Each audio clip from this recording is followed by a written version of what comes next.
Story time audio ബുക്സിലേക്ക് എല്ലാവർക്കും സ്വാഗതം. ജോസി വാഗമറ്റം എഴുതിയ നോവൽ ചാവുകടൽ. ആഞ്ചലോസ് എങ്ങോട്ടായിരിക്കും പോയിട്ടുണ്ടാവുക എന്ന കാര്യത്തിൽ എമിലിക്ക് യാതൊരു സംശയവും ഉണ്ടായില്ല. അവൾ നേരെ കടപ്പുറത്തേക്ക് തന്നെ നടന്നു. കടലിൻ്റെ വിളിയും സ്വാതന്ത്ര്യവും കേട്ടിട്ടുള്ള ഒരാൾക്ക്, കടലിൻ്റെ അപാരതയും ഗാംഭീര്യവും ദർശിച്ചിട്ടുള്ള ഒരാൾക്ക്, ഒറ്റപ്പെടണമെന്നും ഏകാന്തതയിൽ സ്വയം കാണണമെന്നും ആഗ്രഹിക്കുന്ന ഒരാൾക്ക് ഒരു കടൽ തീരം അരികെയുണ്ടെങ്കിൽ അങ്ങോട്ട് പോകാനേ തോന്നൂ. പണ്ട് വലിയ വിഷമങ്ങൾ ഉണ്ടാകുമ്പോൾ ആഞ്ചലോസ് അങ്ങനെ കടൽക്കരയിൽ പോയി നിൽക്കുന്നത് എമിലി കണ്ടിട്ടുണ്ട്. പുരുഷന് ഹൃദയഭാരം അധികമാകുമ്പോൾ അത് പങ്കുവെക്കേണ്ടത് അവൻ്റെ ഇണയുമായിട്ടല്ലേ എന്നവൾ പലതവണ ചിന്തിച്ച് തല പുകച്ചിട്ടുണ്ട്. ഇളകി മറിയുന്ന മഹാസമുദ്രം എന്താശ്വാസം കൊടുക്കാനാണ്? അതിനോട് പറഞ്ഞാൽ മനസ്സിലാകുമോ? മനസ്സിലായാലും അതിന് തിരിച്ചൊരു മറുപടി നൽകാൻ സമുദ്രത്തിന് കഴിയുമോ? ശൗര്യക്കുട്ടിയും അങ്ങനെയായിരുന്നു. വലിയ വിഷമം വരുമ്പോൾ കടപ്പുറത്ത് പോയിരിക്കും. അത് കണ്ടാൽ തോന്നും എല്ലാ പ്രശ്നങ്ങൾക്കും മറുപടിയുമായി ഏതെങ്കിലും ഒരു തിരമാല വരാനുണ്ടെന്ന്. എല്ലാ വിഷമങ്ങൾക്കും ആശ്വാസമായി ഏതോ ഒരു കടൽക്കാറ്റ് വീശാനുണ്ടെന്ന്. പക്ഷേ തിരിച്ചു വരുമ്പോൾ അവൻ്റെ മുഖം ശാന്തമായിരിക്കും. മനസ്സിനെ അലട്ടിക്കൊണ്ടിരുന്ന പ്രയാസത്തിന് പരിഹാസമായോ എന്ന് ചോദിച്ചാൽ ഉത്തരമില്ല. പക്ഷേ പ്രശ്നങ്ങളെ എന്തോ ഒരു ഉത്തേജനം കൊണ്ട് മറികടന്നിട്ടുണ്ട്. ആഞ്ചലോസ് ഒരിക്കൽ പറഞ്ഞിട്ടുണ്ട്, കടൽക്കരയെ ഒറ്റയ്ക്ക് ചെന്ന് കുറച്ച് നിൽക്കുമ്പോഴാണ് മനസ്സിലാവണേ നമ്മൾ എത്ര ചെറുതാണെന്ന്, നമ്മുടെ പ്രശ്നങ്ങൾ അതിനേക്കാളും ചെറുതാണെന്ന്. കടപ്പുറത്തെത്തിയപ്പോഴേ എമിലി കണ്ടു ഒരു കറുത്ത നിഴൽ രൂപം മണലിൽ കാല് പൂണ്ടു നിൽക്കുന്നു. കടലിലേക്ക് നോക്കി നിൽപ്പാണ്. എമിലി അടുത്തേക്ക് ചെന്നപ്പോൾ ആഞ്ചലോസ് മുഖം തിരിച്ചു നോക്കി. ഒളിച്ചു നിന്നത് കണ്ടുപിടിക്കപ്പെട്ട പോലെ അയാൾ പരിഭ്രമിച്ചു. താൻ ചെല്ലുന്നത് കണ്ട് ആഞ്ചലോസ് നിൽക്കുന്നിടത്ത് നിന്നും പോയി കളയുമോ എന്നൊരു പേടി എമിലിക്കുണ്ടായി. എമിലി അരികെ ചെന്ന് നിന്നപ്പോൾ അയാൾ അസ്വസ്ഥതയോടെ അല്പം നീങ്ങി നിന്നു. എന്തിനാ ഇവിടെ വന്ന് നിൽക്കണത്? എമിലി ആഞ്ചലോസിനോട് ചോദിച്ചു.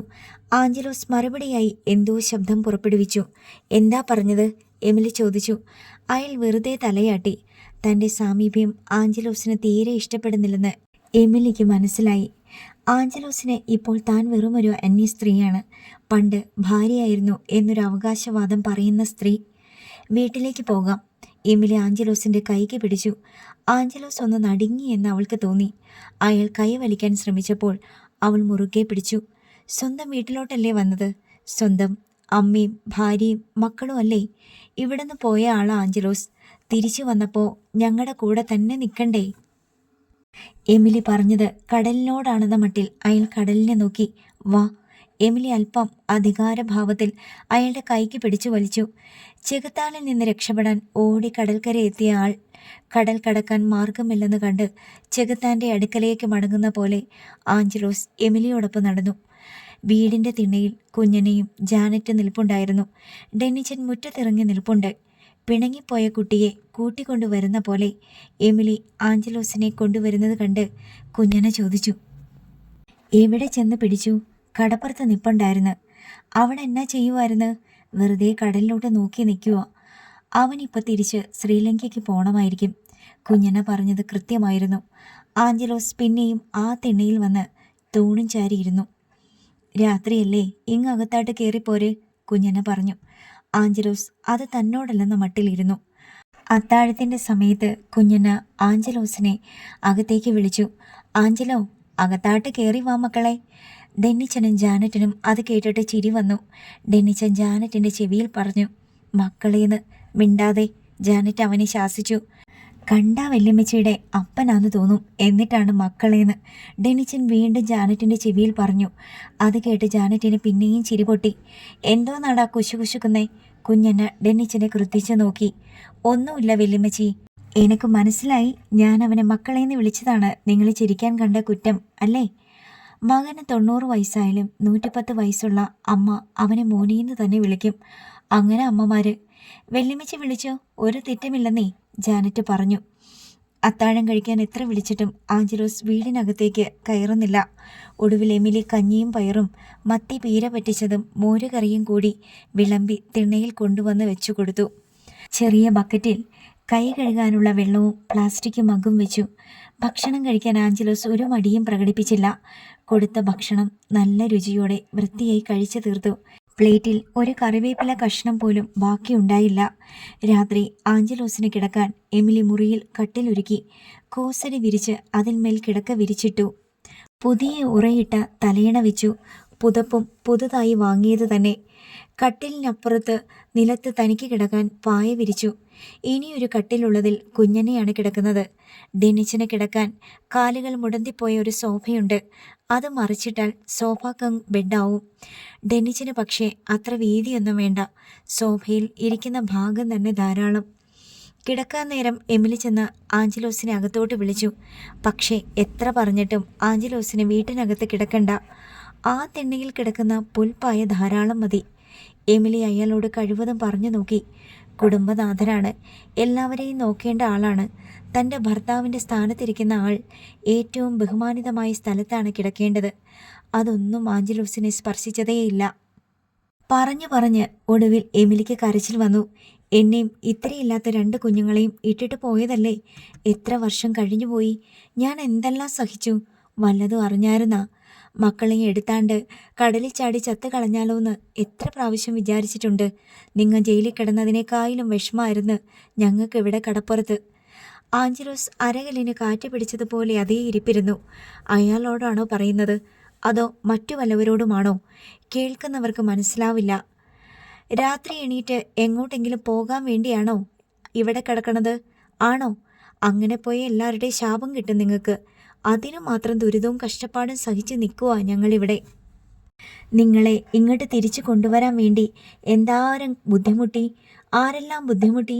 ഞങ്ങളെ ഇട്ടിട്ട് പോയേക്കല്ല്. മരിച്ചു പോയി എന്ന് എല്ലാവരും വിചാരിച്ചപ്പോഴും ഞാൻ മാത്രം വിചാരിച്ചത് മരിച്ചിട്ടില്ലെന്നാ. എപ്പോഴെങ്കിലും തിരിച്ചു വരാണ്ടിരിക്കില്ലെന്നാ. അത് ശരിയായില്ലേ? ഇനി എല്ലാം ശരിയായിക്കോളും. ഇനി ഇവിടെ നിന്ന് പോകരുത്. നിങ്ങൾ താലി കെട്ടിയ പെണ്ണല്ലേ ഞാൻ. നിങ്ങളുടെ മക്കളല്ലേ ഇവിടെ ഉള്ളത്. നിങ്ങളുടെ അമ്മയില്ലേ. ഇനി ഇട്ടിട്ട് പോയാൽ ഞാൻ കടലിൽ ചാടി ചാവത്തേ ഉള്ളൂ. എമിലി കരഞ്ഞും കണ്ണീര് തുടച്ചും ഇത്രയെല്ലാം പറഞ്ഞു. ആഞ്ചലോസിൻ്റെ കൈത്തണ്ട എടുത്ത് മടിയിൽ വെച്ച് തലോടിക്കൊണ്ടിരുന്നു. ആഞ്ചലോസ് ഒരന്യനെ പോലെ അതെല്ലാം കേട്ടുകൊണ്ടേയും ഇരുന്നു. ഒടുവിൽ എമിലി തനിയെ തിരിച്ചു പോന്നു. കുറച്ചു കഴിഞ്ഞ് ചെന്ന് നോക്കുമ്പോൾ ആഞ്ചലോസ് പുൽപ്പായയിൽ കിടപ്പുണ്ട്. എമിലി ഒരു തലയണ കൊടുത്തത് അയാൾ സന്തോഷത്തോടെ സ്വീകരിച്ചു. 4 മണിക്ക് കടലിൽ പണിക്ക് പോകാൻ ഡെന്നിച്ചൻ എഴുന്നേറ്റപ്പോൾ എമിലി തിണ്ണയിൽ വന്നു നോക്കി. ആഞ്ചലോസ് അവിടെ കിടന്നുറങ്ങുന്നുണ്ടായിരുന്നു. ആഞ്ചലോസ് പിന്നീട് വീട് വിട്ട് എങ്ങും പോയില്ല. ആ തിണ്ണയായി അയാളുടെ ലോകം. രാത്രിയും പകലും അവിടെ തന്നെ. അങ്ങനെ ഇരുന്ന് മടുക്കുമ്പോൾ കുറച്ചു നേരം കടപ്പുറത്ത് പോയിരിക്കും. ആഞ്ചലോസിനോട് സംസാരിക്കാൻ ശ്രമിച്ചാൽ എല്ലാം കേൾക്കും. തിരിച്ചൊരു വാക്ക് ഉരിയാട്ടമില്ല. എന്തെങ്കിലും പറഞ്ഞാൽ അതിന് തമിഴ് ചുവയുണ്ടാകും. മലയാള ഭാഷ മറന്നിട്ടാണോ അതോ 16 വർഷക്കാലമായി ശ്രീലങ്കൻ ജയിലുകളിൽ തമിഴരോടൊപ്പം പഴകിയതുകൊണ്ടാണോ തിരിച്ചിങ്ങോട്ട് സംസാരിക്കാത്തതെന്ന് ആർക്കും അറിയില്ല. ഫിഷറീസ് വകുപ്പിൽ നിന്ന് സഹായധനമായി എമിലിക്ക് 50,000 രൂപ കിട്ടി. അത് കിട്ടത്തക്ക വിധം എമിലിയെ കൊണ്ട് അപേക്ഷ കൊടുപ്പിച്ചതും തൻ്റെ രാഷ്ട്രീയ സ്വാധീനം ഉപയോഗിച്ച് സമ്മർദ്ദം ചെലുത്തിയതും ചന്ദ്രഭാനുവായിരുന്നു. മത്സ്യത്തൊഴിലാളികളുടെ പുനരധിവാസത്തിനുള്ള ഫണ്ടിൽ നിന്നായിരുന്നു സഹായധനം അനുവദിച്ചത്. എമിലി ആ പണത്തിൽ നിന്നൊരു പങ്കെടുത്ത് കടപ്പുറത്ത് പിന്നെയും ചായക്കടയിട്ടു. ആഞ്ചലോസിനെ നിർബന്ധിച്ച് ചായക്കടയിലെ ചുമതലകൾ ഏൽപ്പിച്ചു. ആദ്യം മടിയായിരുന്നെങ്കിലും ഭക്ഷണമുണ്ടാക്കുന്നതും വിളമ്പുന്നതുമായ ജോലി ശ്രീലങ്കയിലെ ജയിലുകളിൽ ചെയ്തിട്ടുള്ളതിനാൽ അയാൾ വളരെ വേഗം ആ തൊഴിലുമായി ഇണങ്ങി. ആഞ്ചലോസിനെ കാണാനും ബന്ധത്തിൻ്റെ ഇഴ അടുപ്പിക്കാനുമായി വിൻസി 2 തവണ വന്നിട്ടുണ്ടായിരുന്നു. തൻ്റെ സ്വന്തം കൂടപ്പിറപ്പ് തന്നെ തിരിച്ചറിയാത്തതിൽ മനം നൊന്താണ് ആദ്യത്തെ തവണ വിൻസി തിരികെ പോയത്. 2ാമത്തെ തവണ വന്നപ്പോൾ വിൻസി ആഞ്ചലോസിൻ്റെ മറവി എന്ന പ്രതിഭാസവുമായി പൊരുത്തപ്പെട്ടു. സ്വന്തം അമ്മയെയോ മക്കളെയോ ഭാര്യയെയോ തിരിച്ചറിയാത്ത ആളോട് പരിഭവിക്കുന്നതിൽ അർത്ഥമില്ലെന്ന് മനസ്സിലാക്കി ആഞ്ചലോസിനോട് അനുഭാവത്തോടെ പെരുമാറി. എമിലിയുടെ അനുജത്തി റെജീനയും ഒരു തവണ ആഞ്ചലോസിനെ കാണാനെത്തി. ജാനറ്റ് പഠിപ്പെല്ലാം നിർത്തി വീട്ടിൽ വെറുതെ നിൽക്കുകയാണെന്ന് കണ്ടപ്പോൾ റെജീനയ്ക്ക് അവളോട് സഹതാപമായി. നമുക്കിവളെ നേഴ്സിങ്ങിന് വിട്ടാലോ ചേച്ചി? റെജീന എമിലിയോട് പറഞ്ഞു. എവിടെ പോണെങ്കിലും പൈസ വേണ്ടേ? എമിലി ചോദിച്ചു. ഇപ്പോൾ കുറച്ച് രൂപ ചേച്ചിക്ക് അവിടെ നിന്ന് വിടുന്നുമൊക്കെ സഹായമായും ഫണ്ട് പിരിവായും ഒക്കെ കിട്ടിയില്ലേ? അതിൽ നിന്നെടുത്ത് അവളെ നേഴ്സിങ്ങിന് വിട്. കുറച്ച് ഞാനും സഹായിക്കാം. അവളൊരു പെണ്ണല്ലേ, എങ്ങനെയെങ്കിലും അതിൻ്റെ കണ്ണ് തെളിച്ചു വിടാൻ നോക്ക്. 3-4 വർഷം പഠിക്കണ്ടേ റെജീനെ? ഇപ്പം 1 വർഷം പഠിക്കാനുള്ള പൈസ പോലും തികയില്ലല്ലോ. പൈസ ഇല്ലാഞ്ഞിട്ടല്ലേ വിൻസിയെ നേഴ്സിങ്ങിന് വിടാത്തത്? അവൾക്ക് എന്തൊരു കൊതിയായിരുന്നു നേഴ്സിങ്ങിന് പോകാൻ. എമിലി സംശയം പ്രകടിപ്പിച്ചു. ഞാൻ സഹായിക്കാമെന്ന് പറഞ്ഞില്ലേ? ജാനറ്റ് ഇങ്ങനെ പെരനിറഞ്ഞു നിന്ന മൂത്തു മറിഞ്ഞ് അതിൻ്റെ ഭാവി പോകും. അവളെ കെട്ടിച്ചു വിടാൻ നിങ്ങളെക്കൊണ്ട് പറ്റുമോ? അതുമില്ല. ഒടുവിൽ എമിലി സമ്മതം മൂളി. ജാനറ്റിന് ഇതിൽ പരമൊരു സന്തോഷമില്ല. ഈ നരകത്തിൽ നിന്ന് രക്ഷപ്പെടാമല്ലോ. റെജീനിയാണ് ജാനറ്റിനെ നേഴ്സിങ്ങിന് വിടാനുള്ള എല്ലാ ഏർപ്പാടുകളും നടത്തിയത്. ബാംഗ്ലൂരുവിൽ ഏറ്റവും കുറഞ്ഞ ഫീസ് നിരക്കുള്ള നേഴ്സിംഗ് സ്കൂളിൽ ജാനറ്റിന് അഡ്മിഷൻ തരപ്പെടുത്തി. ജാനറ്റിനെ അവിടെ കൊണ്ടുപോയി ചേർക്കാൻ റെജീനിയോടൊപ്പം ഡെന്നിച്ചനും പോയി. ഇതിനെല്ലാം ഇടയിൽ എമിലിയുടെ നെഞ്ചിൽ അണയാത്തൊരു നേരിപ്പോട് ആരും അറിയാതെ നീറിക്കൊണ്ടിരുന്നു. ശൗര്യക്കുട്ടി പതുക്കെ പതുക്കെ എല്ലാവരുടെയും മനസ്സിൽ നിന്ന് മാഞ്ഞു പോവുകയാണെന്ന ഓർമ്മ. എമിലിയുടെ കുടുംബം ഇപ്പോൾ വലിയ ദുരിതങ്ങളില്ലാതെ കഴിഞ്ഞുകൂടുന്നുണ്ട്. കടലിൽ പണിക്ക് പോകാൻ ഇഷ്ടമില്ലാതെ കടലിനെ ഭയന്നും വെറുത്തും വളർന്നു വന്ന ഡെന്നിച്ചനിപ്പോൾ ശരിക്കും ഒരു മത്സ്യത്തൊഴിലാളിയായി മാറിക്കഴിഞ്ഞു. ജീസസിനെ ഉപേക്ഷിച്ച് അവനിപ്പോൾ ശ്രീ ഗുരുവായൂരപ്പനെയാണ് ശരണം പ്രാപിച്ചിരിക്കുന്നത്. അതിനിടയ്ക്ക് കുറച്ചു കാലം വേളാങ്കണ്ണി മാതാവിൻ്റെ കൂടെയായിരുന്നു. വേളാങ്കണ്ണി മാതാവും ശ്രീ അയ്യപ്പനും തമ്മിൽ തീരക്കടലിൽ വെച്ച് വലിയൊരടി നടന്നു. അടികലശലിൽ വേളാങ്കണ്ണി മാതാവിനും ശ്രീ അയ്യപ്പനും സാരമായ പരിക്ക് പറ്റി. ആരും ജയിച്ചില്ല എന്നതായിരുന്നു അടികലശലിൻ്റെ അന്തിമ വിജയം. വേളാങ്കണ്ണി മാതാവിൻ്റെ എഞ്ചിൻ കടലിൽ വീണുപോയി. ശ്രീ അയ്യപ്പൻ്റെ വല നശിപ്പിക്കപ്പെട്ടു. വേറെയും നാശനഷ്ടങ്ങളുണ്ടായി. 2 വള്ളങ്ങളിലെയും ആളുകൾക്ക് പരിക്കേറ്റു. ഒരാളുടെ കൈയൊടിഞ്ഞു. മനുഷ്യർക്കുണ്ടാകുന്ന പരിക്കുകൾ ആശുപത്രികളിൽ പരിഹരിക്കാവുന്നതാണ്. വള്ളത്തിനും വലയ്ക്കും എഞ്ചിനും പറ്റുന്ന കേടുപാടുകൾ അങ്ങനെയല്ല. 10,000-കണക്കിന് രൂപയുടെ നഷ്ടമുണ്ടാകും. ഡെന്നിച്ചൻ അതോടെ വേളാങ്കണ്ണി മാതാവുമായുള്ള ബന്ധം ഉപേക്ഷിച്ചു. അഭയാർത്ഥിയായി ചെന്ന ശ്രീ ഗുരുവായൂരപ്പൻ ആശ്രയം നൽകി. കടലിൽ പണ്ടത്തെ പോലെ പണിയില്ല. തീരക്കടലിൽ നിന്ന് മീൻ ഒഴിഞ്ഞുപോയി. വള്ളങ്ങളുടെയും ബോട്ടുകളുടെയും എണ്ണം നാൾക്ക് നാൾ പെരുകി പെരുകി വന്നു. മീൻ ഉപയോഗിക്കുന്ന മനുഷ്യരും പെരുകി. എന്നാൽ അതിനൊപ്പിച്ച് കടലിലെ മീൻ പെരുകിയില്ല. കടലിനും അതിനുള്ളിലെ ജീവജാലങ്ങൾക്കും പരമ്പരാഗതമായ ഒരു ജീവതാളമുണ്ട്. ഭൂമിയിലെ മനുഷ്യൻ്റെ ആവശ്യങ്ങൾക്കൊപ്പിച്ച് വംശവർദ്ധനവ് നടത്തിക്കൊള്ളണമെന്ന് സമുദ്രജീവികളോട് പ്രകൃതി അനുശാസിക്കുന്നില്ല. ആഴ്ചയിൽ 3-4 പണി കിട്ടിയെങ്കിലായി ഡെന്നിച്ചന്. കറിക്കുള്ള മീൻ എന്തായാലും കിട്ടും. പിന്നെ റേഷൻ വാങ്ങാനുള്ള വകയും. ചായക്കടയിൽ നിന്ന് കിട്ടുന്ന ചില്ലറ വരുമാനം പെറുക്കിക്കൂട്ടി എമിലി ജാനറ്റിൻ്റെ ആവശ്യങ്ങൾക്കായി സൂക്ഷിച്ചു. ജാനറ്റ് ആദ്യത്തെ സെമസ്റ്റർ കഴിഞ്ഞതേയുള്ളൂ.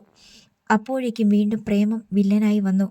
കാണാൻ സുന്ദരിയായതുകൊണ്ട് എവിടെ പോയാലും ആണിൻ്റെയും പെണ്ണിൻ്റെയും കണ്ണുകൾ അവളുടെ മേൽ വീഴും. അതിൽ പെണ്ണിൻ്റെ നോട്ടം കണ്ണാടി മുറിക്കുന്ന വൈരക്കത്തിയുടേതാണ്. മൂർച്ചയോടെ അവളെ അടിമുടി കീറിപ്പിളർന്നു നോക്കും. ഇത് ശരിക്കും സൗന്ദര്യമാണോ അതോ മേക്കപ്പാണോ? അതുമല്ലെങ്കിൽ ഇവൾ ഏത് ബ്യൂട്ടി പാർലറിൽ നിന്നാണ് ഇറങ്ങി വന്നത് എന്നാണ് ആ നോട്ടത്തിൻ്റെ അർത്ഥം. ആണുങ്ങൾ സ്നേഹത്തിലാണ് നോക്കുന്നത്. എവിടെയൊക്കെയോ കണ്ട് പരിചയമുണ്ടോ എന്ന് ജാനറ്റിന് തന്നെ സംശയം തോന്നും. അത്ര പരിചിതമായ നോട്ടം. ചിലർ കണ്ടിട്ടൊരുപാട് നാളായല്ലോ എന്ന മട്ടിൽ പുഞ്ചിരിക്കുകയും ചെയ്യും. അംഗപ്രത്യംഗം നോക്കുന്നവരുമുണ്ട്. നേഴ്സിംഗ് പഠിക്കാൻ ചെന്ന സ്കൂളിൽ ആൺകുട്ടികൾ തമ്മിൽ മത്സരമായിരുന്നു. ജാനറ്റിനെ ആർക്ക് കിട്ടും എന്നതായിരുന്നു മത്സര വിഷയം. സീനിയേഴ്സ് മിക്കവരും അവരവരുടെ ജോഡികളെ കണ്ടെത്തി കഴിഞ്ഞവരാണ്. ജാനറ്റിനെ കണ്ടപ്പോൾ അവരിൽ പലർക്കും തങ്ങളുടെ നിലവിലുള്ള പ്രേമഭാജനത്തെ എടുത്ത് കിണറ്റിലിടണമെന്ന് തോന്നിപ്പോയി. ഇതുവരെ ജോഡി തികയാത്തവർക്ക് വൻ പ്രതീക്ഷയായി. ആർക്ക് കിട്ടും ലോട്ടറി? ആൺകുട്ടികൾ അവരുടെ കൈവശമുള്ള കാർഡുകൾ ഇറക്കി കളി തുടങ്ങി. പലതരം നമ്പറുകൾ, പലതരം കളികൾ. പക്ഷേ ഈ ജാനറ്റ് എന്ന പെൺകുട്ടി വളയുന്നില്ല, ഒടിയുന്നില്ല, വീഴുന്നുമില്ല. പക്ഷേ പ്രണയിക്കുന്ന കാലത്ത് ആൺകുട്ടികൾക്ക് പ്രകൃതി ഒരു പ്രത്യേക പ്രതിഭാസം ഒരുക്കി കൊടുത്തിട്ടുണ്ട്. ആന്തരികമായി തൊലിക്കെട്ടി. എന്ത് കേട്ടാലും എന്ത് പറഞ്ഞാലും ഒരു നാണവുമില്ല, മാനവുമില്ല, മാനക്കേടുമില്ല. പുറകെ നടന്ന് കെഞ്ചുന്നവനോട് പോടാ പട്ടി എന്ന് വിളിച്ചാൽ അയ്യോ ഒന്നുകൂടെ വിളിക്കാമോ, കേട്ടിട്ട് കൊതിയാവുന്നു എന്ന് പറഞ്ഞു കളയും. അമ്മയ്ക്കും പെങ്ങൾക്കും തന്തയ്ക്കും മുത്തച്ഛനും വരെ വിളിച്ചാലും ശരി, അത് കേട്ട് രോമാഞ്ചമണിയും. 3 മാസക്കാലം ജാനറ്റ് എല്ലാവിധ നമ്പറുകളും ചെറുത്തു നിന്നു. ഒടുവിൽ മാത്തുക്കുട്ടി എന്ന് എല്ലാവരും സ്നേഹപൂർവ്വം വിളിക്കുന്ന മാത്യു ചാണ്ടി എന്ന കോട്ടയംകാരൻ വിദ്വാൻ ഏറ്റവും സവിശേഷമായൊരു കാർഡ് ഇറക്കി. ജാനറ്റിനേക്കാൾ 2 വർഷം സീനിയറായ മാത്തുക്കുട്ടി ബാംഗ്ലൂരിലെ മറ്റൊരു നഴ്സിംഗ് കോളേജിൽ BSc നഴ്സിംഗ് പഠിക്കുന്ന അനിയത്തിയെ വിളിച്ചു വരുത്തി ജാനറ്റിനെ പരിചയപ്പെടുത്തി. അവളെക്കൊണ്ട് ജാനറ്റിനെ നിരന്തരം ഫോണിൽ വിളിപ്പിച്ചു. അങ്ങനെ അനുജത്തി ആങ്ങളയ്ക്ക് വേണ്ടി ഹംസമായി. മാത്തുക്കുട്ടിയുടെ സവിശേഷതകൾ, മാത്തുക്കുട്ടിയുടെ ഭക്ഷണ രീതികൾ, മാത്തുക്കുട്ടിയുടെ വീരശൂരതകൾ, മാത്തുക്കുട്ടിയുടെ സഖീസങ്കല്പങ്ങൾ ഇവയെല്ലാം മാത്തുക്കുട്ടി അനുജത്തിയിൽ കൂടി ജാനറ്റിൻ്റെ ഉള്ളിലേക്ക് ഇഞ്ചക്ട് ചെയ്തു. അങ്ങനെ 1ാം സെമസ്റ്റർ അവസാനിക്കുമ്പോൾ ജാനറ്റ് മാത്തുക്കുട്ടിയിൽ അനുരക്തയായി കഴിഞ്ഞിരുന്നു. റോയ് സൈമണിനോട് ഒരിക്കൽ തോന്നിയ പ്രണയം മുള പൊട്ടും മുമ്പേ കരിഞ്ഞു പോയിരുന്നു. പക്ഷേ മാത്തുക്കുട്ടിയോടുള്ള പ്രണയം നാമ്പെടുക തന്നെ ചെയ്തു. അതിന് ഇതൾ വിരിഞ്ഞു കാണാനും മിണ്ടാനും കൊതിയായി. കൺമുനകളിൽ നിന്ന് കൺമുനകളിലേക്ക് വൈദ്യുതി തരംഗങ്ങൾ പാഞ്ഞു. അവൻ്റെ ചില നോട്ടങ്ങളിലും ചില ചിരികളിലും അവൾക്ക് ഷോക്കടിച്ചു. അവൻ അവളുടെ ചിന്താധാരകളുടെ കേന്ദ്രബിന്ദുവായി. അവൻ എത്ര ദൂരെയാണെങ്കിലും അവൾ അവനെ ഏത് നിമിഷവും കണ്ടു. അവൻ്റെ അടുത്തേക്ക് ചെല്ലാൻ അവൾക്ക് മതിൽക്കെട്ടുകളോ ഭിത്തികളോ കോളേജ് അതോറിറ്റിയോ കർശന നിയന്ത്രണങ്ങളോ തടസ്സമായില്ല. കാണണമെന്ന് ആഗ്രഹിച്ചപ്പോഴെല്ലാം അവൾ ഓടിച്ചെന്ന് അവനെ കണ്ടു. സംസാരിക്കണമെന്ന് ആഗ്രഹിച്ചപ്പോഴെല്ലാം വാതോരാതെ സംസാരിച്ചു. അവൻ്റെ ഒപ്പം കൈകോർത്ത് നടക്കണമെന്ന് തോന്നിയപ്പോഴൊക്കെ അങ്ങനെ ചെയ്തു. അവൻ്റെ നെഞ്ചിൽ മുഖം ചേർക്കണമെന്ന് തോന്നിയപ്പോഴെല്ലാം അവൾ അവനെ ആലിംഗനം ചെയ്തു. എന്തൊരു മായാജാലം, എന്തൊരു മധുരാനുഭൂതി, എന്തൊരു മാസ്മര പ്രപഞ്ചം! ഈ നഴ്സിംഗ് കോഴ്സ് പൂർത്തിയായാൽ ഉടൻ മാത്തുക്കുട്ടി അവളെ കല്യാണം കഴിക്കും. വീട്ടിലൊക്കെ ഇപ്പോഴേ പറഞ്ഞു വെച്ചിരിക്കുകയാണ്, ആങ്ങളെയും പെങ്ങളും കൂടി. കല്യാണം കഴിഞ്ഞാൽ മാത്തുക്കുട്ടി ജോലിക്കായി അയർലൻഡിലേക്ക് പോകും. അവിടെ ലക്ഷത്തിലധികം രൂപ മാസശമ്പളം കിട്ടും. ഓരോ വർഷത്തിനകം മാത്തുക്കുട്ടി ജാനറ്റിനെയും കൊണ്ടുപോകും. പെൺ നഴ്സുമാർക്ക് ആൺ നഴ്സുമാരേക്കാൾ ശമ്പളം കിട്ടുന്നുണ്ട് അയർലൻഡിൽ. അതിനാൽ അയർലൻഡ് ഒരു സ്വർഗമാണ്. കുറച്ച് തണുപ്പ് കൂടുതലുണ്ടെന്നേ ഉള്ളൂ. മഞ്ഞു പൊതിഞ്ഞ മലകളും താഴ്വരകളും. സ്വർഗം ഒരിക്കലും അവൾ പച്ച നിറത്തിലോ നീല നിറത്തിലോ ചുവപ്പ് നിറത്തിലോ സങ്കല്പിച്ചിട്ടില്ല. സ്വർഗം വെള്ളയാണ്. സ്വർഗത്തിലെ മേഘങ്ങൾ വെള്ളയാണ്. മാലാഖമാർ തൂമഞ്ഞ് പോലെ വെണ്മയുള്ളവരാണ്. ഈശോയും മാതാവും ഔസേപ്പ് പിതാവും സകല പുണ്യവാളന്മാരും ഒരിക്കലും കറുത്തിട്ടല്ല, വെള്ളയാണ്. സ്വർഗത്തിലെ മലനിരകളും താഴ്വാരങ്ങളും കോട്ടകത്തളങ്ങളും ദൈവദൂതന്മാർ വാഴുന്ന രാജകൊട്ടാരങ്ങളും വെള്ളയാണ്. റോവീന്മാരും സ്രാപ്പേന്മാരും വെള്ളയാണ്. ഗബ്രിയേൽ ദൈവദൂതനും വെള്ളയാണ്. അയർലൻഡും മഞ്ഞു വീഴ്ചയുള്ളതിനാൽ പൊതുവെ സ്വർഗം പോലെ തന്നെ വെള്ളയാണ്. പിശാചുകൾക്ക് കറുത്ത നിറമാണെന്നാണ് അവളുടെ സങ്കല്പം. നരകത്തിലെത്തുന്ന എല്ലാവരും കത്തിക്കരിഞ്ഞ് പെട്ടെന്ന് കരിക്കട്ട പോലെ കറുത്ത നിറത്തിലാകുന്നു. എത്രയും വേഗം കോഴ്സ് തീരാനും മാത്തുക്കുട്ടിയോടൊപ്പം അയർലൻഡ് എന്ന സ്വർഗത്തിൽ എത്തിച്ചേർന്ന് പണം സമ്പാദിക്കാനും ജാനറ്റ് വെമ്പൽ കൊണ്ടു. ജാനറ്റ് അവധിക്ക് നാട്ടിലേക്ക് വണ്ടി കയറിയത് മാത്തുക്കുട്ടിയോടൊപ്പമായിരുന്നു. ജനറൽ കമ്പാർട്ട്മെൻറ്റിൽ മറ്റ് സഹപാഠികളോടൊപ്പമായിരുന്നു ജാനറ്റ്. മാത്തുക്കുട്ടി തൊട്ടടുത്ത ബോഗിയിൽ തന്നെയുണ്ട്. സ്റ്റേഷനുകളിൽ ട്രെയിൻ നിൽക്കുമ്പോൾ അവൻ അവൾക്ക് മിനറൽ വാട്ടറും ചായയും ചോക്ലേറ്റും ഒക്കെ വാങ്ങിക്കൊടുത്തു. സിഗ്നൽ കിട്ടാൻ സമയക്കൂടുതലുള്ള സ്റ്റേഷനുകളിൽ അവർ ഇറങ്ങി നിന്ന് സംസാരിച്ചു. ഒരു മാത്തുക്കുട്ടിയും ജാനറ്റും മാത്രമായിരുന്നില്ല അങ്ങനെ. വേറെയും പല മാത്തുക്കുട്ടിമാരും ജാനറ്റുമാരും ഉണ്ടായിരുന്നു. ട്രെയിൻ തൃശ്ശൂർ പിന്നിടുകയും നേരം പുലരുകയും ചെയ്തതോടെ മാത്തുക്കുട്ടിയും ജാനറ്റും പരിസരബോധമുള്ളവരും അച്ചടക്കമുള്ളവരുമായി മാറി. എറണാകുളത്ത് വെച്ച് മാത്തുക്കുട്ടി യാത്ര പറഞ്ഞു പിരിഞ്ഞു. ഇത്തരം 2 or 3 യാത്രകൾക്ക് ശേഷം ജാനറ്റ് മാത്തുക്കുട്ടിയോടൊപ്പം സ്ലീപ്പർ കോച്ചിൽ സഞ്ചരിക്കാമെന്നേറ്റു. പക്ഷേ നാട്ടിലേക്ക് വരുമ്പോഴല്ല, ബാംഗ്ലൂരിലേക്ക് തിരികെ പോകുമ്പോൾ. ജാനറ്റ് പതിവ് പോലെ ലേഡീസുള്ള ജനറൽ കമ്പാർട്ട്മെൻറ്റിൽ കയറും. എറണാകുളത്ത് ചെല്ലുമ്പോൾ അതിൽ നിന്നിറങ്ങും.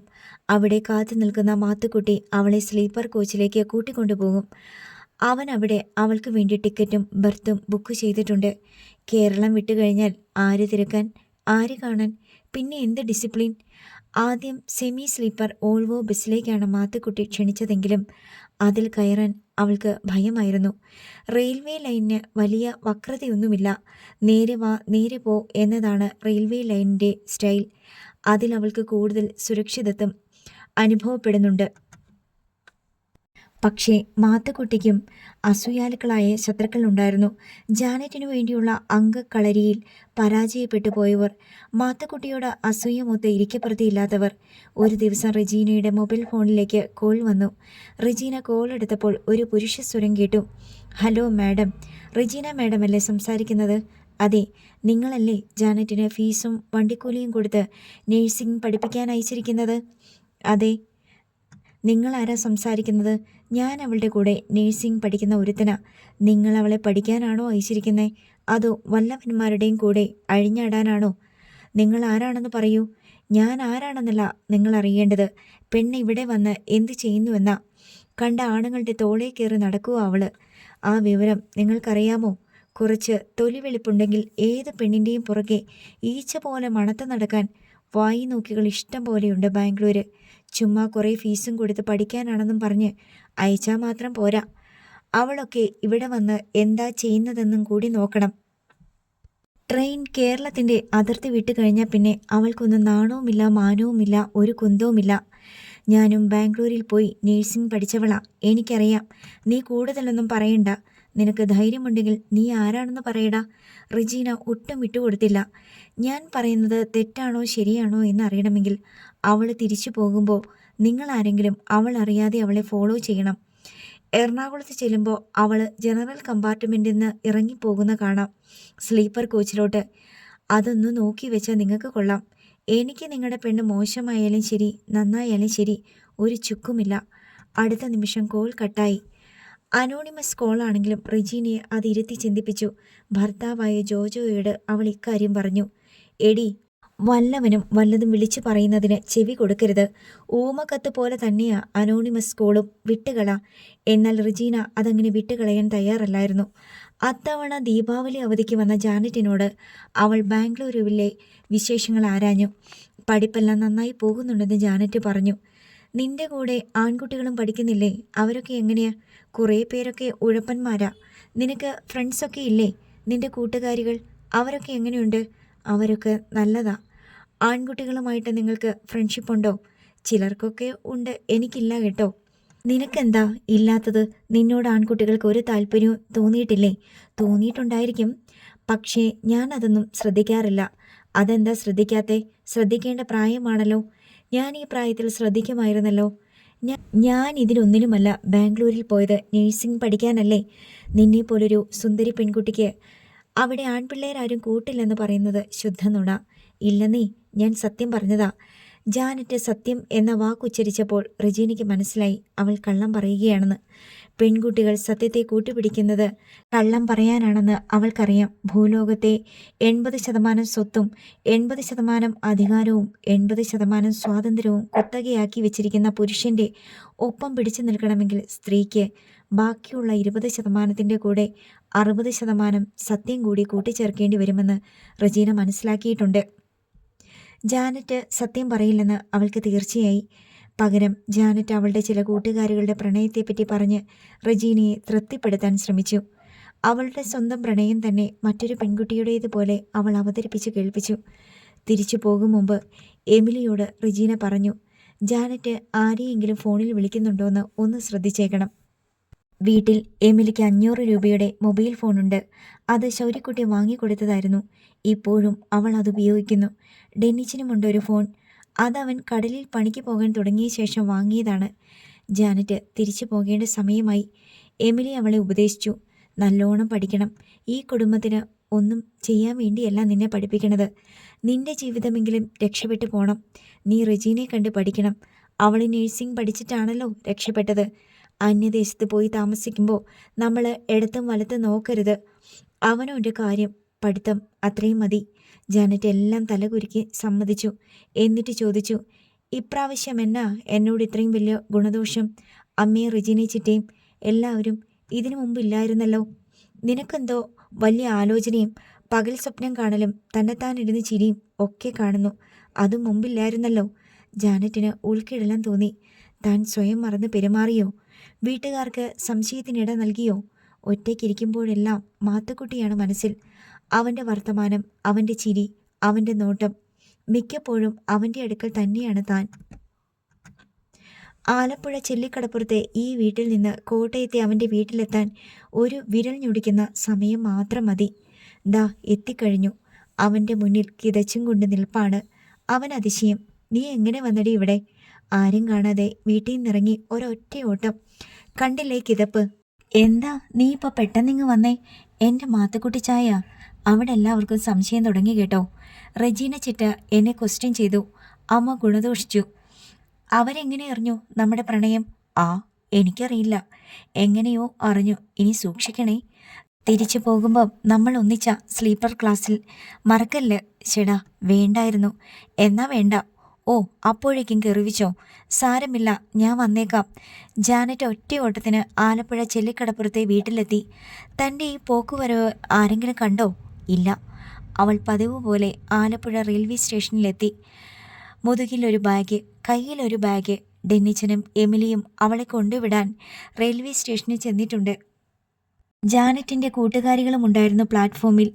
അവരിൽ പലരെയും എമിലിക്കും ഡെന്നിച്ചനും പരിചയമുണ്ട്. തൻ്റെ മോളെ എമിലി അവളുടെ കൂട്ടുകാരികളുടെ കയ്യിൽ ഏൽപ്പിച്ചു. ട്രെയിൻ ഓടി മറിയുന്നതുവരെ പ്ലാറ്റ്ഫോമിൽ തന്നെ നോക്കി നിന്നു. അതിനുശേഷം ആശങ്കകളോടെ വീട്ടിലേക്ക് മടങ്ങി. ട്രെയിൻ എറണാകുളത്തെത്തിയപ്പോൾ ജാനറ്റ് ജനറൽ കമ്പാർട്ട്മെൻറ്റിൽ നിന്ന് തൻ്റെ ലഗേജുമായി ഇറങ്ങി. പ്ലാറ്റ്ഫോമിൽ മാത്തുക്കുട്ടി അവളെ കാത്തു നിൽപ്പുണ്ടായിരുന്നു. അവൻ ഓടി അവളുടെ അടുത്തെത്തി. അവളെ കൂട്ടിക്കൊണ്ട് സ്ലീപ്പർ ക്ലാസ്സിലേക്ക് കയറി. പരിചയമുള്ള ആരെങ്കിലും കാണുന്നുണ്ടോ? ജാനറ്റിൻ്റെ കണ്ണുകൾ നാലുപാടും പതറിപ്പാഞ്ഞു. ജലദോഷമുള്ള മട്ടിൽ തൂവാല കൊണ്ട് അവൾ തൻ്റെ വായും മൂക്കും മറച്ചു പിടിച്ചു. കമ്പാർട്ട്മെൻറ്റുകളിലൂടെ നടന്ന് മാത്തുക്കുട്ടിയും അവളും അവരുടെ സീറ്റിലെത്തി. ഇത് റിസർവേഷൻ കമ്പാർട്ട്മെൻ്റ് അല്ലേ? ജാനറ്റ് ചോദിച്ചു. കുഴപ്പമില്ല, അങ്ങോട്ടിരുന്നു. ടിക്കറ്റ് ബുക്ക് ചെയ്തിട്ടുണ്ടോ? എല്ലാം ചെയ്തിട്ടുണ്ട്. ഇതെല്ലാം ഞാൻ നേരത്തെ പ്ലാൻ ചെയ്തതല്ലേ? ജാനറ്റും മാത്യു ചാണ്ടിയും അടുത്തടുത്ത സീറ്റുകളിൽ മുട്ടിയൊരുമിയിരുന്നു. നിനക്ക് ലോവർ ബർത്ത് വേണോ, മിഡിൽ ബർത്ത് വേണോ? മാത്തുക്കുട്ടിയുടെ ഇഷ്ടം പോലെ ചെയ്യേ. ബാഗ് എല്ലാ സീറ്റിനടിയിലേക്ക് തള്ളി കയറ്റി വെച്ചിരിക്കുകയാണ്. ട്രെയിൻ എറണാകുളം വിട്ടു പോയിക്കൊണ്ടേയിരുന്നു. തൃശ്ശൂരെത്തുമ്പോഴേക്കും രാത്രിയായി. മാത്തുക്കുട്ടി ജാനറ്റിൻ്റെ തല പിടിച്ച് തൻ്റെ തോളത്തേക്ക് ചായ്ച്ചു. എമിലി മകൾക്ക് രാത്രി കഴിക്കാൻ ഇലപ്പൊതിയിൽ ചോറും മീൻകറിയും കറുത്ത മീനും കൊടുത്തു വിട്ടിട്ടുണ്ടായിരുന്നു. അത് ജാനറ്റ് മാത്തുക്കുട്ടിയുമായി പങ്കുവെച്ച് കഴിച്ചു. ഉഗ്രൻ മീൻകറി, ഫ്രൈ അതിനേക്കാൾ ബെസ്റ്റ്. അമ്മയുടെ പ്രിപ്പറേഷനാ? മാത്തുക്കുട്ടി ചോദിച്ചു. അമ്മയെ നന്നായിട്ട് വെക്കും, വെല്ലുമ്മച്ചിയും നന്നായിട്ട് വെക്കും, ജാനറ്റ് പറഞ്ഞു. ട്രെയിനിൽ പാൻട്രി കാറിൽ നിന്നുള്ള ഭക്ഷണം സപ്ലൈ ചെയ്യുന്നുണ്ട്. പലരും കഴിക്കുന്നു. കഴിച്ചവർ ഉറങ്ങാൻ വട്ടം കൂട്ടുന്നു. മാത്തുക്കുട്ടിയും ജാനറ്റും ഇരുന്ന സീറ്റിനെതിരെ ഇരുന്നവരും ട്രെയിനിന് നടുകെ ഉള്ള സീറ്റിലിരുന്നവരും ഭക്ഷണം കഴിച്ചു. ട്രെയിൻ പാലക്കാട് എത്തുമ്പോഴേക്കും ലൈറ്റുകൾ അണഞ്ഞു തുടങ്ങി. കമ്പാർട്ട്മെൻറ്റുകളിൽ ഇരുട്ടായി. മാത്തുക്കുട്ടി ജാനറ്റിനെ പിടിച്ച് തൻ്റെ മടിയിലേക്ക് കിടത്തി. അവൻ ഒരു കറുത്ത ലിനൻ ഷാൾ കൊണ്ടുവന്നിട്ടുണ്ടായിരുന്നു. അതുകൊണ്ട് അവളുടെ ഉടൽ പുതപ്പിച്ചു. അവനും പുതച്ചു. എതിർ സീറ്റിലും ബർത്തിലും യാത്ര ചെയ്തിരുന്നവർ ഇടയ്ക്കിടെ അവരെ ശ്രദ്ധിക്കുന്നുണ്ടായിരുന്നു. അവർ പതിയെ പതിയെ ഉറക്കം പിടിച്ചു തുടങ്ങി. മാത്തുക്കുട്ടി ജാനറ്റിൻ്റെ മുഖം തൻ്റെ വയറോട് ചേർത്ത് പിടിച്ചു. ഇടയ്ക്ക് കുനിഞ്ഞ് അവളുടെ കവിളത്തും നെറ്റിയിലും ചുംബിച്ചു. അവളുടെ തലയും നെറ്റിയും അവൻ തഴുകിക്കൊണ്ടിരുന്നു. ഇടയ്ക്ക് അവൻ അവളുടെ മുഖം പിടിച്ച് തൻ്റെ മുഖത്തിന് നേരെ ഉയർത്തി അവളുടെ ചുണ്ടിൽ ചുംബിച്ചു. ജാനറ്റ് മേലാസകലം കോരിത്തരിച്ച്, എന്നാൽ ആരെങ്കിലും തങ്ങളെ ശ്രദ്ധിക്കുന്നുണ്ടോ എന്ന് കൺകോണിലൂടെ നോക്കിക്കൊണ്ട് പ്രണയപരവശിയായി കിടന്നു. അവൻ കൊണ്ടുവന്ന ഷാൾ വലിയൊരു മറയായിരുന്നു. ആ പുതപ്പിനുള്ളിൽ കൂടി അവൻ്റെ ചൂട് പിടിച്ച വിരലുകൾ അവളുടെ ഉടുപ്പുടവകളുടെ ഞൊറികളും നൂൽപ്പണികളും തയ്യൽപ്പാടുകളും തിരക്കി നടന്നു. ഏതോ സ്റ്റേഷനിൽ ട്രെയിൻ നിന്നപ്പോൾ കമ്പാർട്ട്മെൻറ്റിൽ ലൈറ്റ് തെളിഞ്ഞു. ജാനറ്റ് മാത്തുക്കുട്ടിയുടെ മടിയിൽ നിന്ന് മുഖമുയർത്തി എഴുന്നേറ്റിരുന്നു. അവൻ്റെ ഷാൾ അവൾ ഒന്നും കൂടി ചുറ്റി പുതച്ചു. എന്നിട്ട് നാണത്തോടെ അവനെ നോക്കി. ഒരാൾ പാസേജിലൂടെ വന്ന് അവരെ രണ്ടുപേരെയും മാറി മാറി നോക്കി. ആളിൻ്റെ മുഖം കണ്ട് ജാനറ്റ് ഞെട്ടിപ്പോയി. അവളുടെ സപ്തനാഡികളും തളർന്നു. വിശ്വാസം വരാതെ ജാനറ്റ് കണ്ണു ചിമ്മി. റെജീന ചിറ്റിയുടെ ഭർത്താവ് ജോജോ നിൽക്കുന്നത് കണ്ട് ജാനറ്റിൻ്റെ നെഞ്ചിൽ പിന്നെയും പിന്നെയും നടുക്കങ്ങൾ പ്രകമ്പിതമായി. അവൾ ഞെട്ടി എഴുന്നേറ്റുവെങ്കിലും ഉടൽ മൂടിപ്പുതയ്ക്കാൻ ഷാൾ കിട്ടാതെ പെട്ടെന്ന് തന്നെ ഇരുന്നു. സീറ്റിൽ ചാരിയിരുന്ന മാത്തുക്കുട്ടിയുടെ മുതുകിനും സീറ്റിനുമിടയിൽ അമർന്നിരിക്കുകയായിരുന്നു ഷാളിൻ്റെ ഒരു ഭാഗം. ജാനറ്റ് അത് വലിച്ചെടുക്കാൻ ശ്രമിച്ചപ്പോൾ അവൻ അല്പം അയഞ്ഞു കൊടുത്തു. ഷാൾ കൊണ്ട് അവൾ വളരെ വേഗം അനാവൃതമായ ഭാഗങ്ങൾ മറച്ചു. സുഖാനുഭൂതികളുടെ പറുദീസയിൽ നിന്ന് നരകത്തിൻ്റെ അടിത്തട്ടിലേക്ക് വലിച്ചെറിയപ്പെട്ട ചിത്രശലഭത്തെ പോലെയായി ജാനറ്റിൻ്റെ അവസ്ഥ. വർണ്ണച്ചിറകുകളെല്ലാം കരിഞ്ഞുപോയി. എഴുന്നേക്ക്, ജോജോ ചൂണ്ടുവിരൽ കൊണ്ട് അവളുടെ നേർക്ക് ആംഗ്യം കാട്ടി. ജാനറ്റ് വീണ്ടും എഴുന്നേൽക്കാൻ അന്താളിപ്പിൽ മറന്നുപോയിരുന്നു. വീണ്ടും ഒരു നടുക്കത്തിൽ അവൾ എഴുന്നേറ്റു. ഷാൾ ചുറ്റി പുതച്ചു. നിന്റെ ബാഗൊക്കെ എടുത്തു, ജോജോ പറഞ്ഞു. ജാനറ്റ് കണ്ണും ചിമ്മി ഒന്നും മനസ്സിലാകാതെ നിന്നു. ഇത്രയും ആയപ്പോൾ മാത്തുക്കുട്ടി ഇടപെട്ടു. ഇയാളാരാ? മാത്തുക്കുട്ടി എണീറ്റിട്ട് ചോദിച്ചു. ഇയാൾക്ക് എന്താ വേണ്ടേ? ജോജോ കൈ നിവർത്ത് അവൻ്റെ കരണക്കുറ്റിക്ക് ഒറ്റയടി അടിച്ചു. ഇത്തവണ മാത്തുക്കുട്ടിയേക്കാൾ ഞെട്ടിയത് ജാനറ്റായിരുന്നു. ഇരിയട അവിടെ. ജോജോ പല്ല് കടിച്ച് ചീറി. മാത്തുക്കുട്ടി ഇരുന്നു പോയി. ജാനറ്റ് കുനിഞ്ഞ് സീറ്റിനടിയിൽ ബാഗിനു വേണ്ടി പരതി. അവളുടെ കണ്ണിന് ആ സമയത്ത് കാഴ്ചയുണ്ടായിരുന്നില്ല. തൻ്റെ ബാഗ് ഏതെന്നോ മറ്റുള്ളവരുടേതേതെന്നോ വേർതിരിച്ചറിയാൻ അവൾക്ക് കഴിഞ്ഞില്ല. അവളുടെ ഉടൽ പൂത്തില പോലെ വിറച്ചുകൊണ്ടിരുന്നു. അടുത്ത ഭാഗം നാളെ.